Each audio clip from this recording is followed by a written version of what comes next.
Hello, hi. എല്ലാവർക്കും life ഹാക്സിലേക്ക് സ്വാഗതം. ഇന്ന് ഞാൻ നിങ്ങളുമായിട്ട് ഇവിടെ സംസാരിക്കാൻ പോകുന്നത് 6 മാസം മുതൽ 8 മാസം വരെ പ്രായമുള്ള കുഞ്ഞുങ്ങൾക്ക് കൊടുക്കുന്ന ഭക്ഷണ രീതികളെക്കുറിച്ചും അതിന് നമ്മൾ അമ്മമാരെടുക്കേണ്ട കുറച്ച് പ്രിപ്പറേഷൻസിനെ കുറിച്ചാണ് കേട്ടോ. അപ്പോൾ നമുക്ക് 6 മാസം വരെ കുഞ്ഞുങ്ങൾക്ക് കണ്ടിന്യൂസ് ബ്രസ്റ്റ് ഫീഡിങ് ആണല്ലോ. പക്ഷെ ചില അമ്മമാർക്കെങ്കിലും കണ്ടിന്യൂസ് ആയിട്ട് ബ്രസ്റ്റ് മിൽക്ക് കൊടുക്കാൻ പറ്റിയെന്ന് വരത്തില്ല. കാരണം കുഞ്ഞുങ്ങൾക്ക് ഫുൾ വിശപ്പടക്കാൻ അവരുടെ ബ്രസ്റ്റ് മിൽക്ക് കൊണ്ട് തികയില്ലായിരിക്കും. അപ്പോൾ അങ്ങനെ വരുന്ന കേസുകളിൽ നമ്മൾ ഡോക്ടേഴ്സുമായിട്ട് സംസാരിക്കുമ്പോൾ അവർ നമുക്ക് ഓരോരോ കമ്പനികളുടെ ഓരോ പൗഡറുകൾ നമുക്ക് എഴുതി തരുന്നതായിരിക്കും. അത് നമുക്ക് അതിനനുസരിച്ച് നമുക്ക് ഉപയോഗിക്കാവുന്നതാണ്. പിന്നെ 6 മാസം ആയിക്കഴിഞ്ഞാൽ പിന്നെ നമുക്ക് കൊടുക്കാൻ പറ്റുന്ന ഫുഡ് എന്ന് പറയുമ്പോൾ കുറുക്കുകൾ പല ടൈപ്പുണ്ട്. ഏത്തക്ക കുറുക്കുണ്ട്, റാഗിയുടെ കുറുക്കുണ്ട്, സൂചി ഗോതമ്പിൻ്റെ കുറുക്കുണ്ട്, പിന്നെ അങ്ങനെ പല ഓട്സ് ഉണ്ട്, അമൃതം പൊടിയുണ്ട്, അങ്ങനെ പല കുറുക്കുകളുണ്ടല്ലോ. അപ്പോൾ നമുക്ക് ഏത്തക്കയുടെ കുറുക്കെന്ന് പറയുമ്പം ഇത് എല്ലാവർക്കും അറിയാവുന്ന കാര്യമായിരിക്കും, എങ്കിലും ന്യൂ മംസിന് ഇത് ഒത്തിരി ഉപകാരപ്പെടുന്നതായിരിക്കും. ഏത്തക്കയുടെ കുറുക്കെന്ന് പറയുമ്പോൾ നമ്മൾ ഫസ്റ്റ് നാടൻ ഏത്തക്ക വാങ്ങിച്ചിട്ട് നമുക്കതിൻ്റെ തൊലിയൊക്കെ മാറ്റി ചെറുതായിട്ട് അരിഞ്ഞ് നമുക്കത് വെയിലത്ത് വെച്ച് ഉണക്കി അത് നമുക്ക് പൊടിച്ചിട്ട് അത് ചെറിയ അപ്പത്തിൻ്റെ അരിപ്പിൽ അരിച്ചിട്ട് നമുക്ക് ചെറിയ കണ്ടെയ്നറിലായിട്ടൊക്കെ സൂക്ഷിച്ച് വെച്ച് കഴിഞ്ഞാൽ കുഞ്ഞുങ്ങൾക്ക് ആവശ്യമുള്ള സമയത്ത് നമുക്കതെടുത്ത് ഉപയോഗിക്കാൻ പറ്റുന്നതാണ്. ഇത് ശരിക്കും എനിക്ക് ആദ്യം അറിയില്ലായിരുന്നു. എൻ്റെ മമ്മിയാണ് എനിക്കിത് ശരിയാക്കി എല്ലാം സെറ്റാക്കി തന്നത്. അപ്പം അതെനിക്ക് ഭയങ്കര ഉപകാരപ്പെട്ടു. ഞാനപ്പോൾ അത് കണ്ടെയ്നറിലായിട്ട് സൂക്ഷിച്ച് വെച്ചിട്ട് ആവശ്യത്തിന് മാത്രം ഇങ്ങനെ പൊടിച്ചെടുക്കുമായിരുന്നു. നമുക്ക് അതുപോലെ ഏത്തക്കയുടെ കുറുക്ക് കൊടുക്കാം. അപ്പോൾ അത് നന്നായിട്ട്, അല്ലാതെ നമുക്ക് മധുരത്തിന് വേണ്ടിയിട്ട് പനങ്കൽക്കണ്ടം പൊടിച്ചതോ കൽക്കണ്ടം പൊടിച്ചതോ ഒക്കെ വെച്ച് കഴിഞ്ഞ് കഴിഞ്ഞാൽ കുഞ്ഞുങ്ങൾക്ക് മധുരത്തിന് വേണ്ടി അധികം ഇടേണ്ട കാര്യമില്ല. ജസ്റ്റ് ഒരു ടേസ്റ്റിന് വേണ്ടിയിട്ട് മധുരം നമുക്ക് ഇടാൻ പറ്റുന്നതാണ്. പിന്നെ രണ്ടാമതായിട്ട് കൂരകം അല്ലെങ്കിൽ റാഗി എന്ന് പറയും. അത് പുരം എന്ന് പറയുമ്പോൾ അത് നമുക്ക് 2 രീതിയിൽ കൊടുക്കാം. ഒന്നെന്ന് പറഞ്ഞു കഴിഞ്ഞാൽ നമ്മൾ അതെടുത്തിട്ട് കഴുകി ഉണക്കിയിട്ട് നമുക്ക് മിക്സിക്കകത്തിട്ട് പൊടിച്ച് അരിച്ചിട്ട് മാറ്റി വെച്ചിട്ട് ആവശ്യത്തിന് നമുക്ക് കുറുക്കുണ്ടാക്കാം.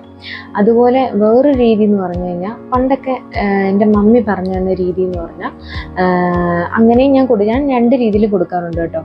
കൂരകം എടുത്തിട്ട് നമ്മൾ വെള്ളത്തിൽ കുതിർത്തിടും. ഇപ്പോൾ രാവിലെ കഴിക്കാനാണെങ്കിൽ കുതിർത്തതിന് ശേഷം നമ്മൾ രാവിലെ എടുത്തത് നന്നായിട്ട് മിക്സിക്കകത്തിട്ട് കുറച്ച് വെള്ളം ഒഴിച്ച് മിക്സിക്കകത്ത് നന്നായിട്ട് അരച്ചെടുത്ത് കഴിയുമ്പോൾ എൻ്റെ ആ ബ്ലാക്ക് കളറിലെ തോടൊക്കെ ഇങ്ങനെ വരും. അപ്പോൾ അത് നമ്മൾ ഒരു അരിപ്പിക്കകത്ത് അരിച്ചിട്ട് അതിൻ്റെ വൈറ്റ് കളറ് കിട്ടുന്ന അത് നമ്മൾ കുറുക്കായിട്ട് കുഞ്ഞുങ്ങൾക്ക് കൊടുക്കും. അത് ഈ പറയുന്ന പോലെ നമ്മൾ മധുരത്തിന് വേണ്ടിയിട്ട് പനങ്കൽക്കത്തിൻ്റെ പൊടിയോ അല്ലെങ്കിൽ കൽക്കണ്ടത്തിൻ്റെ പൊടിയോ അത് ഇട്ട് കഴിഞ്ഞാൽ കുറച്ചും കൂടി ടേസ്റ്റ് ആയിരിക്കും കേട്ടോ. പക്ഷെ പണ്ടുള്ളവരൊക്കെ ഈ പശുവിൻ്റെ പാലൊക്കെ ഒഴിക്കായിരുന്നു. പക്ഷെ ഇപ്പോൾ ഡോക്ടേഴ്സ് പറയുന്നത് പാലൊക്കെ 1 വയസ്സ് കഴിഞ്ഞിട്ട് കൊടുത്താൽ മതി എന്നാണ് കേട്ടോ. അപ്പോൾ നമുക്ക് വെള്ളം ഒഴിച്ചത് കുറുക്കിയെടുത്താൽ മതി.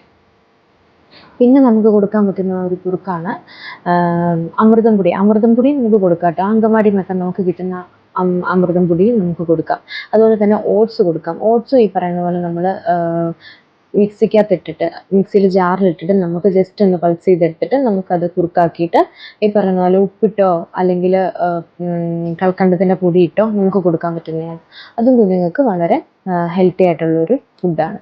പിന്നെ നമുക്ക് കൊടുക്കുന്നത് കൂവപ്പൊടി എന്ന് പറയുമ്പോൾ അതും ഏറ്റവും നല്ലത്. പക്ഷെ അത് കണ്ടിന്യൂസ് കൊടുക്കണമെന്നില്ല. എനിക്ക് ഭയങ്കര ആഗ്രഹമായിരുന്നു. കാരണം എനിക്ക് എൻ്റെ മമ്മി തന്നിട്ടുണ്ടെന്ന് പറഞ്ഞ കാരണം എനിക്ക് മോനും കൊടുക്കണമെന്ന് എനിക്ക് ഭയങ്കര ഇതായിരുന്നു. അങ്ങനെ ഞാൻ ഡ്രൈവിംഗ് പഠിക്കാൻ പോകുന്ന സമയത്ത് എനിക്ക് അവിടെ നിന്നൊരു ചേച്ചി കൂവപ്പൊടി ഒരു വീട്ടിലുണ്ടാക്കുന്നുണ്ടായിരുന്നു. അത് വാങ്ങിച്ചു തന്നിട്ട് അങ്ങനെ ഞാൻ കുഞ്ഞിന് കൊടുത്തു. അതും ഈ പറയുന്ന പോലെ സെയിം ഇത് തന്നെ നമ്മൾ വെള്ളത്തിൽ കലക്കി മധുരം ആവശ്യത്തിന് കൽക്കണ്ട പൊടിയോ പനങ്കൽക്കണ്ട പൊടിയോ ഒക്കെ ഇട്ടിട്ട് നമുക്ക് കുഞ്ഞുങ്ങൾക്ക് കൊടുക്കാവുന്നതാണ്. കുറുക്കെന്ന് പറയുമ്പോൾ ഇത്രയും സാധനങ്ങളൊക്കെയാണ് വരുന്നത്. അപ്പോൾ ഈ കുറുക്ക് നമുക്ക് ഇൻട്രൊഡ്യൂസ് ചെയ്യുന്നത് ഫസ്റ്റ് തന്നെ കുഞ്ഞുങ്ങൾ ഇതെല്ലാം കഴിക്കണം എന്നില്ല. ചിലപ്പോൾ 1 2 വായ കഴിച്ച് ചിലപ്പോൾ പിന്നെ കഴിച്ചില്ലെന്ന് വരും. പക്ഷെ നമുക്ക് കുഞ്ഞുങ്ങൾക്ക് ബുദ്ധിമുട്ടിച്ച്, അതായത് അവരെ നിർബന്ധിച്ച് കൊടുത്തു കഴിഞ്ഞാൽ പിന്നെ കുഞ്ഞുങ്ങൾ ഭക്ഷണം കഴിക്കാൻ ഭയങ്കര പാടാണ്. ചിലപ്പോൾ ആ കുറുക്ക് പിന്നെ കഴിക്കുകയില്ല. ചിലവർ പെട്ടെന്ന് കുറുക്ക് തുടിക്കുന്ന കുഞ്ഞുങ്ങൾ ചിലപ്പോൾ പെട്ടെന്ന് കുഞ്ഞുങ്ങൾ കുറുക്ക് നിർത്തും. അതിൻ്റെ മെയിൻ റീസൺ എന്ന് പറഞ്ഞാൽ ഇത് തന്നെയാണ്. കാരണം നമ്മൾ ഇന്ന് രാവിലെ ഒരു കുറുക്കുണ്ടാക്കി വൈകിട്ട് ചിലപ്പോൾ ആ സെയിം കുറുക്ക് നമ്മൾ കൊടുക്കുകയാണെങ്കിൽ കുഞ്ഞുങ്ങൾക്ക് മടുക്കും. അങ്ങനെ കൊടുക്കില്ല. നമ്മൾ രാവിലെ ഒരു കുറുക്ക് കൊടുത്തു കഴിഞ്ഞാൽ വൈകിട്ട് നമ്മൾ വേറെ ചേഞ്ച് ചെയ്ത് നമ്മൾ കുഞ്ഞുങ്ങൾക്ക് കൊടുക്കണം. അതോടൊപ്പം തന്നെ നമുക്ക് ചോറ് കൊടുക്കാം. അപ്പോൾ ചോറെന്ന് പറയുമ്പോൾ ഇപ്പം നമുക്ക് ഉണ്ടാക്കുന്ന ചോറ് എടുത്തിട്ട് കുക്കറിനകത്തൊന്ന് ജസ്റ്റ് 2 വിസിൽ അടിച്ചു കഴിഞ്ഞ് കഴിഞ്ഞാൽ അത് നന്നായിട്ട് വെന്തിരിക്കും. അപ്പോൾ നമുക്ക് കൈ കൊണ്ട് തന്നെ ഒന്നത് മാഷ് ചെയ്ത് ഇങ്ങനെ ഒന്ന് ഇതാക്കിയെടുക്കാം. അപ്പോൾ അങ്ങനെ എടുത്തു കഴിഞ്ഞിട്ട് നമുക്ക് അതിനകത്തോട്ട് ഒന്നുകിൽ വെളിച്ചെണ്ണയോ ഉപ്പോ, അപ്പോൾ ആദ്യമേ കുഞ്ഞുങ്ങൾ എരിയൊന്നും കഴിക്കത്തില്ല എന്നുണ്ടെങ്കിൽ നമുക്ക് ജസ്റ്റ് കുറച്ച് നെയ്യോ വെളിച്ചെണ്ണയോ അല്ലെങ്കിൽ ശകലം, കുഞ്ഞുങ്ങൾക്ക് അധികം ഉപ്പ് കൊടുക്കുന്നത് നല്ലതല്ല, ഒരു ടേസ്റ്റിന് വേണ്ടി മാത്രം ഒരു നുള്ള് ഉപ്പിട്ടിട്ട് നമുക്ക് ഇളക്കി കൊടുക്കാം അങ്ങനെ കുഞ്ഞുങ്ങൾക്ക്. പിന്നെ പിന്നെ നമുക്ക് ഓരോ വെജിറ്റബിൾസ് ഇൻട്രൊഡ്യൂസ് ചെയ്യാം. പിന്നെ കുഞ്ഞുങ്ങൾക്ക് ആദ്യം തന്നെ ചിലവരൊക്കെ ആണെങ്കിൽ കുഞ്ഞുങ്ങൾക്ക് ചോറ് ഇങ്ങനെ മിക്സിക്കകത്തിട്ട് അടിച്ച് ഭയങ്കര കുറുക്ക് പോലെ കൊടുക്കും. പക്ഷെ അങ്ങനെ കൊടുക്കുന്നത് പിന്നെ കുഞ്ഞുങ്ങൾക്ക് എപ്പോഴും ആ ഒരു കൺസിസ്റ്റൻസി വേണമെന്ന് അവർ ആഗ്രഹിക്കും. അപ്പം നമ്മൾ കുഞ്ഞുങ്ങൾക്ക് എങ്ങനെയാണോ അത് കൊടുക്കുന്നത് ആ രീതിയിൽ തന്നെ കുഞ്ഞുങ്ങൾക്ക് പിന്നെയും പിന്നെയും കിട്ടണം. അതേസമയം നമ്മൾ ചോറ് കൊടുക്കുമ്പോൾ തന്നെ ആ ചോറിങ്ങനെ നമ്മൾ 2 വിരലും കൊണ്ട് തന്നെ ഇങ്ങനെ ഉടച്ച് കൊടുക്കുവാണെങ്കിൽ ആ കുഞ്ഞുങ്ങൾക്ക് അത് കഴിക്കാൻ പറ്റും. അല്ലെങ്കിൽ പിന്നെ കുഞ്ഞുങ്ങൾക്ക് അത് കഴിക്കാൻ പറ്റാത്ത രീതിയിൽ ചവച്ച് കഴിക്കുന്ന രീതികൾ ഇതൊക്കെ മാറാനിടയുണ്ട്. അതുകൊണ്ട് നമുക്കെപ്പോഴും എന്താ പറയുക, ഇങ്ങനെ നമുക്ക് കൈ കൊണ്ട് തന്നെ ഉടച്ചു കൊടുക്കുന്നതാണ് ഏറ്റവും നല്ലത്. അപ്പോൾ അതിനോടൊപ്പം തന്നെ നമുക്ക് വെജിറ്റബിൾസ് എന്ന് പറയുമ്പോൾ ബീൻസ് വേവിച്ച് കൊടുക്കാം, അല്ലെങ്കിൽ ഉരുളക്കിഴങ്ങ്, ഇതൊക്കെ നമുക്ക് വേവിച്ച് കുഞ്ഞുങ്ങൾക്ക് കൊടുക്കാൻ പറ്റുന്നതാണ്. കുഞ്ഞിലെ തന്നെ കുഞ്ഞുങ്ങൾക്ക് വെജിറ്റബിൾസ് ഇൻട്രൊഡ്യൂസ് ചെയ്യുന്നതാണ് നല്ലത്. കാരണം കുറച്ച് വലുതായി കഴിഞ്ഞ് കഴിഞ്ഞ് കൊടുക്കാമെന്ന് വിചാരിച്ചിരുന്നാൽ പിന്നെ കുഞ്ഞുങ്ങൾ ഭക്ഷണം കഴിക്കത്തില്ല. എങ്കിലും നമുക്ക് കുഞ്ഞുങ്ങൾക്ക് കൊടുക്കാൻ പറ്റുന്ന ഭക്ഷണങ്ങൾ നമുക്ക് ഒരു ചെറുപ്രായത്തിൽ തന്നെ കൊടുത്ത് ശീലിപ്പിക്കാം. പിന്നെ എന്നെ സംബന്ധിച്ചിടത്തോളം എന്ന് പറഞ്ഞു കഴിഞ്ഞാൽ പിള്ളേർക്ക് 2 പേർക്കും എരിവ് എരിവെന്ന് ഭയങ്കര ഇഷ്ടമാണ്. ഇഷ്ടമെന്ന് വെച്ചാൽ അവർക്ക് ഭക്ഷണം കഴിക്കുമ്പോൾ ചില കുഞ്ഞുങ്ങൾക്ക് അപ്പത്തിൻ്റെ കൂടെ പഞ്ചസാര ഇട്ട് കൊടുത്താൽ അവർക്ക് ഇഷ്ടം. പക്ഷേ എൻ്റെ 2 പിള്ളേർക്കും അത് ഇഷ്ടമല്ല. എന്താണെന്ന് വെച്ചാൽ കുറച്ച് കറി, എന്തെങ്കിലും കറികളായിട്ട് കഴിക്കാൻ ഇഷ്ടം. അതും ഈ പറയുന്ന പോലെ നമ്മൾ കൊടുക്കുന്നത് പോലെ ഇരിക്കും. നമ്മൾ കുഞ്ഞിലെ കുഞ്ഞുങ്ങൾക്ക് ഭക്ഷണം കൊടുക്കുമ്പോഴത്തേക്കും ചെറിയ ചെറിയ എരിവുകളൊന്നും ഇല്ലാതെ പച്ചച്ചോറ് കൊടുക്കുന്ന കുഞ്ഞുങ്ങളുണ്ട്, അമ്മമാരുണ്ട്. പക്ഷെ അങ്ങനെ കൊടുക്കുന്നത് കുഞ്ഞുങ്ങൾക്ക് പിന്നെ അത് പുറത്ത് വലുതായി വരുമ്പോൾ അവർക്ക് ആ എരി ടോളറേറ്റ് ചെയ്യാൻ പറ്റാണ്ട് വരും. കുഞ്ഞിലെ കുറച്ച് എരി, ഒത്തിരി എരി കൊടുക്കണം എന്നല്ല ഞാൻ പറഞ്ഞത്, കുറച്ച് എരിവ് കൊടുത്ത് കുഞ്ഞുങ്ങളെ പഠിപ്പിക്കണം. കൊടുക്കാൻ പറ്റുന്നതാണ് ചോറിൻ്റെ കൂടെ. പിന്നെ പെതിയെ കുറച്ച് പരിപ്പ് കറി, പപ്പടം അതൊക്കെ ഇട്ട് ഇങ്ങനെ കൊടുക്കാം. പിന്നെ അങ്ങനെ ഓരോന്നൊക്കെ ഇട്ട് കുഞ്ഞുങ്ങളെ ചെറിയ ചെറിയ കറികൾ, മോരൊഴിച്ച് കുഞ്ഞുങ്ങൾക്ക് ചോറ് കൊടുക്കാം. അങ്ങനെ ഓരോന്ന് അവർ ആ ടേസ്റ്റ് മനസ്സിലാക്കി ചിലപ്പോൾ ആദ്യം ഈ പറയുന്നത് പോലെ തന്നെ നമ്മൾ ഉദ്ദേശിക്കുന്ന എടുത്ത ചോറ് തന്നെ കഴിക്കണം എന്നില്ല. ചിലപ്പോൾ 1-2 ഉരുളയായിരിക്കും മതി. അത് കുഞ്ഞുങ്ങൾക്ക് ഇഷ്ടപ്പെട്ട് കഴിച്ചല്ലോ, അത് മതി. അവരെ നിർബന്ധിക്കാതിരിക്കുന്നതാണ് ഏറ്റവും നമുക്ക് നല്ലത്. നിങ്ങൾക്ക് കൊടുക്കാൻ പറ്റുന്നതാണ് മീനുകൾ, മത്സ്യങ്ങൾ. അതെന്ന് പറയുമ്പോൾ നല്ല ദശയുള്ള മീനുകൾ നമുക്ക് കൊടുക്കാം. മുള്ളൊന്നും ഇല്ലാത്ത നല്ല ദശകൾ കുഞ്ഞുങ്ങൾക്ക് നോക്കി കൊടുക്കാം. പിന്നെ നമുക്ക് മുട്ട കൊടുക്കാം. മുട്ടയെന്ന് പറയുമ്പോൾ ഫസ്റ്റ് എഗ് യോക്കാണ് കൊടുക്കാൻ എല്ലാവരും പറയുന്നത്. അതോടൊപ്പം തന്നെ നമുക്ക് കുഞ്ഞുങ്ങൾക്ക് ഫുഡിനകത്ത് നാച്ചുറലായിട്ടുള്ള കളറുകൾ ആഡ് ചെയ്ത് കഴിഞ്ഞാൽ കുഞ്ഞുങ്ങൾക്കൊരു പ്രത്യേക ഇഷ്ടം ഫുഡിനോട് തോന്നും. അതുപോലെ ഒരു ഷേപ്പിൽ ഇപ്പം സപ്പോസ് പറയുകയാണെങ്കിൽ ഇപ്പം എല്ലാവരും അമ്മമാരും ചെയ്യുന്നുണ്ട്. ഇപ്പോൾ ബീറ്റ്റൂട്ട് അത് അരച്ചിട്ട് കുറച്ച് ആ കളറ് നമുക്ക് ദോശയ്ക്കകത്ത് ഉണ്ടാക്കി ഇട്ട് കൊടുത്തു കഴിഞ്ഞാൽ കുഞ്ഞുങ്ങൾക്ക് അത് ആ ഒരു കളറ് കണ്ട് കഴിക്കും.